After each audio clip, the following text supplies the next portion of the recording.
Las indicaciones de los IECAS es un tema absolutamente esencial. Han sido preguntadas en muchas asignaturas, así que no debe quedar ninguna duda. Como ya hemos dicho, en la insuficiencia cardíaca e infarto previenen el remodelado miocárdica. Por ello, aumenta la supervivencia. En la hipertensión arterial también han demostrado un aumento de la supervivencia. Los primeros antihipertensivos en los que se objetivó esta mejora fueron los diuréticos y betabloqueantes, pero los IECAS también lo han demostrado. Son muy aconsejables cuando la hipertensión se debe a la estenosis de una arteria renal. Por último, son especialmente aconsejables en la nefropatía diabética, puesto que disminuyen la presión de filtrado intraglomerular, siendo más lenta la evolución de la enfermedad.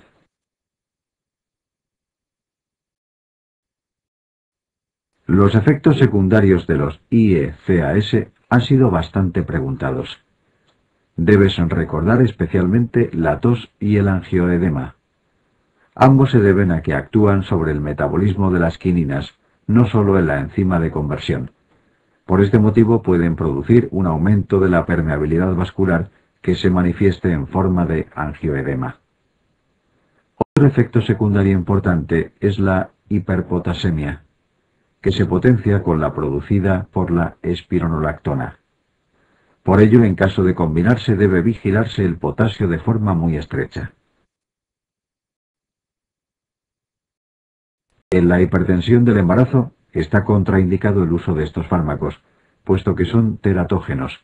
Recuerda que antes hemos dicho que se utilizan en la hipertensión por estenosis de una arteria renal. Cuando el paciente padece estenosis bilateral de las arterias renales, estarían contraindicados. En este caso producirían insuficiencia renal al disminuir drásticamente el filtrado glomerular. El efecto sería el mismo en un paciente monorreno con estenosis arterial renal. Por último, cabe mencionar su asociación con la nefropatía membranosa. Antagonistas de los receptores de la angiotensina 2. Los antagonistas de los receptores de la angiotensina 2 o ARA2 son similares a los IECAS. El mecanismo de acción consiste en bloquear el receptor de esta hormona. De este modo, impiden que produzca su efecto vasoconstrictor, por lo que disminuye la presión arterial. Tienen la ventaja de no producir tos ni angioedema.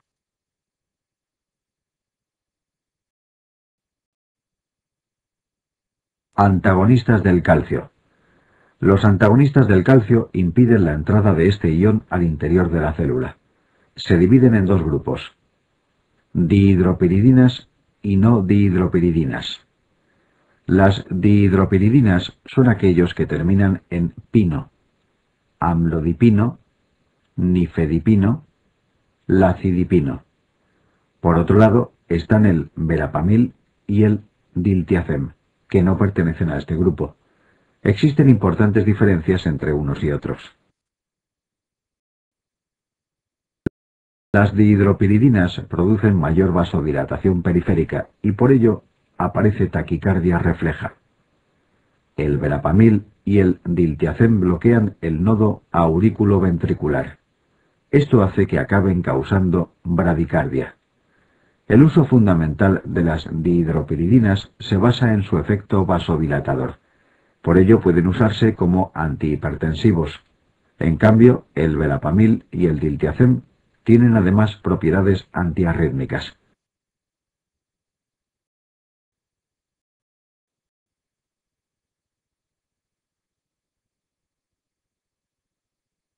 Los antagonistas del calcio tienen una importante variedad de indicaciones. Las dihidropiridinas se emplean sobre todo como antihipertensivos y para la cardiopatía isquémica, ya que son vasodilatadoras a nivel de las coronarias. Recuerda que son el antianginoso de elección en la angina de Prinzmetal o angor vasoespástico, donde es un espasmo coronario el productor de la angina. El verapamil y el diltiazem comparten con las dihidropiridinas cierto potencial antihipertensivo, pero menos intenso. En cambio, pueden ser empleadas para el tratamiento de arritmias supraventriculares, como la taquicardia supraventricular paroxística. Existen muchas más indicaciones de los antagonistas del calcio, algunas muy preguntadas. Son ejemplos de ella la hipertensión pulmonar primaria, la profilaxis de la cefalea en racimo, la prevención del vasoespasmo en la hemorragia subaracnoidea.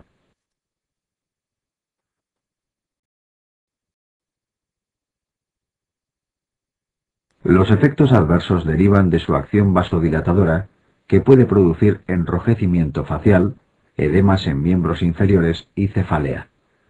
Como antes decíamos, si se emplean inapropiadamente durante el infarto de miocardio o la angina inestable, las dihidropiridinas de acción rápida pueden potenciar la isquemia. Otro grupo de efectos secundarios son debidos a las propiedades cardiodepresoras. Estos solo aparecen con el verapamil o el diltiazem. Pueden ser causa de bradicardia, producir bloqueos o incluso exacerbar una insuficiencia cardíaca. Por ello deben administrarse con prudencia en la insuficiencia cardíaca. Lo mismo ocurre cuando se emplean junto a betabloqueantes, potencian mutuamente su acción cardiodepresora. No olvides que verapamil y diltiazem pueden aumentar la digoxinemia en pacientes que toman digoxina, facilitando la intoxicación digitálica.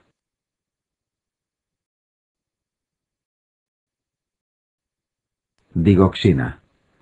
La digoxina es un derivado de la digital. Su principal efecto sobre el corazón es un aumento de la contractilidad, es decir, su acción es inotropa positiva. Este efecto es especialmente importante en el corazón insuficiente. En cambio, sobre un corazón sano, es poco apreciable. Su mecanismo de acción consiste en bloquear una bomba de sodio, la ATPasa, sodio-potasio. Esto hace que el sodio aumente a nivel intracelular. Como ves en el gráfico, este exceso de sodio se intercambiará por calcio.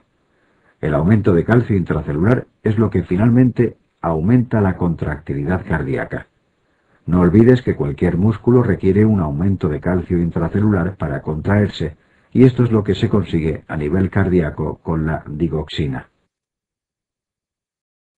A nivel del nodo aurículo-ventricular, la digoxina disminuye la conducción de impulsos.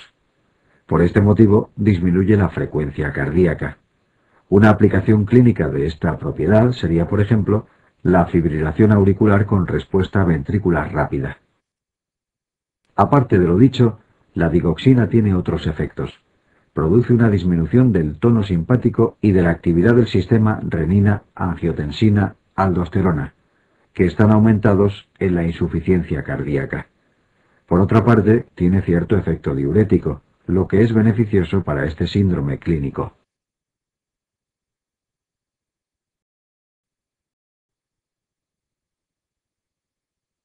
La indicación principal de la digoxina es la insuficiencia cardíaca sistólica, sobre todo si asocia fibrilación auricular.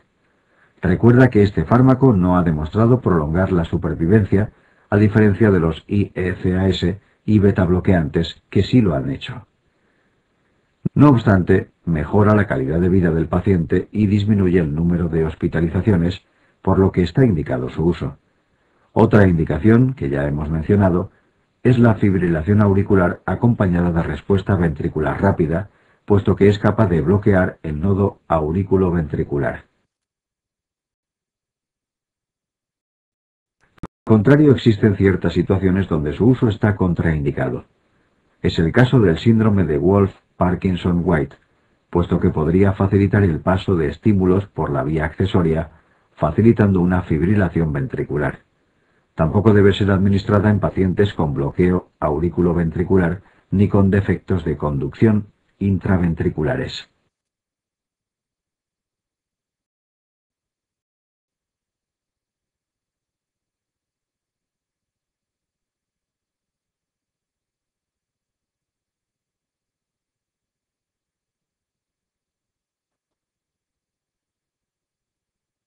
Existen diversos factores que pueden favorecer la intoxicación digitálica, cuyas manifestaciones estudiaremos más adelante. El factor más importante para su aparición es la hipopotasemia. Entre los restantes, recuerda la insuficiencia renal y el hipotiroidismo, circunstancias que disminuyen su aclaramiento, con lo que tiende a acumularse en el organismo. Aparte de las circunstancias mostradas en esta tabla, hay multitud de fármacos que interactúan con la digoxina en el sentido de aumentar la concentración de esta. Te mencionamos algunos de los más importantes y procura recordarlos porque este aspecto ha sido preguntado en el examen.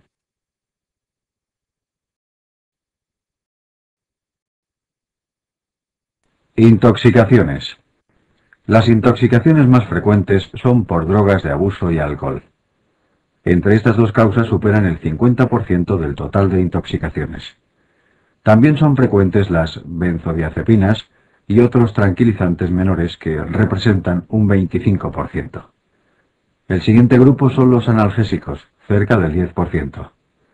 El resto de las intoxicaciones pueden ser por sustancias muy diversas, representando cada una un porcentaje muy pequeño del total. Es importante destacar que el tratamiento de la mayor parte de las intoxicaciones es de soporte, teniendo el antídoto un papel secundario en muchos casos. Benzodiazepinas. El mecanismo de acción de las benzodiazepinas consiste en potenciar la neurotransmisión GABAérgica. De este modo se incrementa la concentración de cloro intracelular, con lo que la neurona se hiperpolariza. Clínicamente, los rasgos más destacables de esta intoxicación son la somnolencia y la disminución del nivel de conciencia. Cuando es muy grave puede llegar a producir depresión respiratoria.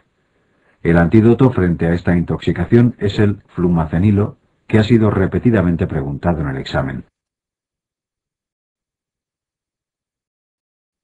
Barbitúricos. En el caso de los barbitúricos se produce un síndrome hipnótico sedante semejante a la intoxicación por benzodiazepinas, aunque de mayor gravedad. Si la intoxicación es muy grave, puede llegarse a la desaparición de todos los reflejos, incluidos los vestibulares. No obstante, es característica una fase inicial similar a la intoxicación alcohólica, con un componente de euforia y ataxia. Los barbitúricos, a diferencia de las benzodiazepinas, no tienen ningún antídoto específico. El tratamiento consiste en medidas de soporte. Entre ellas, una opción es forzar la diuresis y alcalinizar la orina. De este modo se eliminan a un ritmo más acelerado. Otra opción sería la hemoperfusión con carbón activado, que también busca aumentar su aclaramiento del organismo. Otros muchos psicofármacos que pueden causar intoxicación, como los neurolépticos y los antidepresivos. Estos se estudiarán en la parte correspondiente a psiquiatría.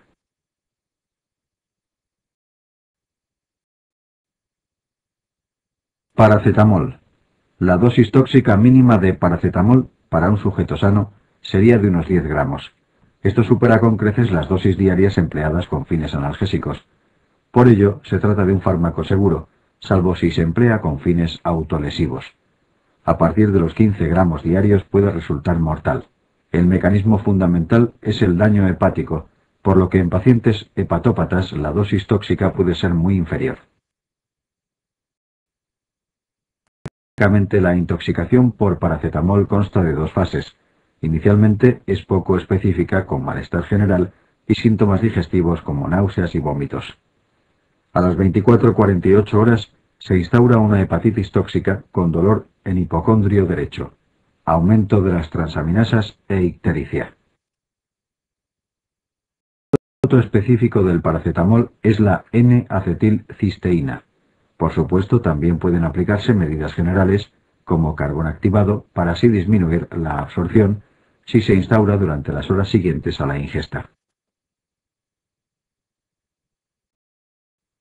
Intoxicación digitálica. Los primeros síntomas de la intoxicación digitálica son poco específicos, con anorexia, náuseas y vómitos. Más adelante comienzan a aparecer manifestaciones electrocardiográficas.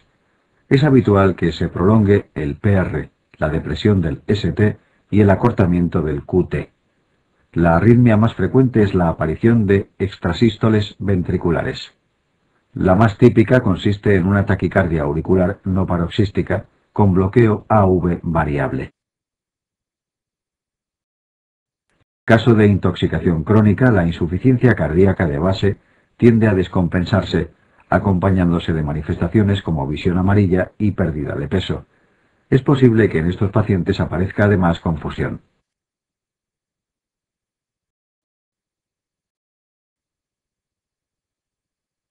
El tratamiento de la intoxicación digitálica consiste en retirar el fármaco. Si la intoxicación es leve, en muchas ocasiones bastaría con esta medida. No obstante, existen ciertas complicaciones que pueden requerir un manejo más específico. Por ejemplo, ante la aparición de un bloqueo cardíaco, podría ser necesaria la administración de atropina y en algunos pacientes incluso un marcapasos temporal. En caso de que aparezca una arritmia ventricular, el tratamiento se haría con lidocaína.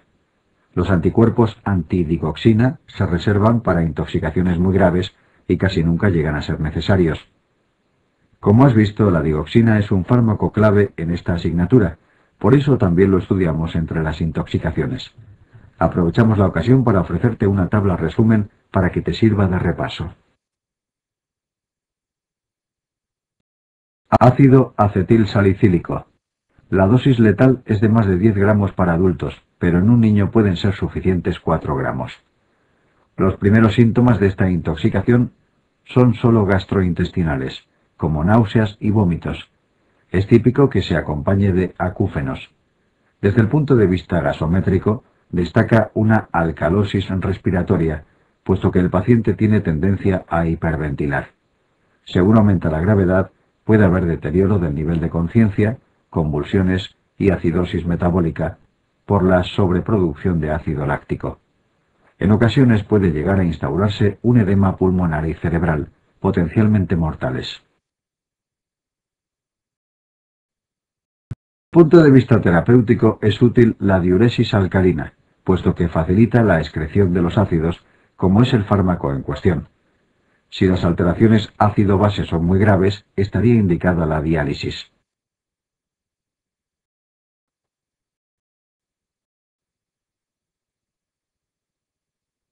Opiáceos. La intoxicación más frecuente por este grupo de fármacos es por heroína intravenosa. Clínicamente, los tres aspectos más importantes son los siguientes: depresión respiratoria, miosis y disminución del nivel de conciencia. Otras manifestaciones pueden ser la hipotensión, la bradicardia y la hipotermia. El efecto pulmonar más conocido es la disminución de la frecuencia respiratoria, pero también pueden producir edema agudo de pulmón no cardiogénico. El tratamiento de esta intoxicación consiste en mantener la función cardiorrespiratoria. El antagonista específico de los opiáceos es la naloxona, útil en caso de intoxicación aguda. No la confundas con la naltrexona, que se emplea en programas de deshabituación.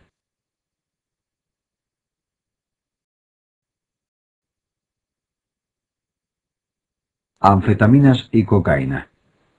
Tanto las anfetaminas como la cocaína producen un síndrome de hiperactividad adrenérgica. Como consecuencia de esto pueden aparecer multitud de complicaciones cardiovasculares, como infartos de miocardio o hemorragias cerebrales. Si te presentan un caso clínico de una persona muy joven con estos cuadros, deberías tener estas drogas muy en cuenta como posibles causas.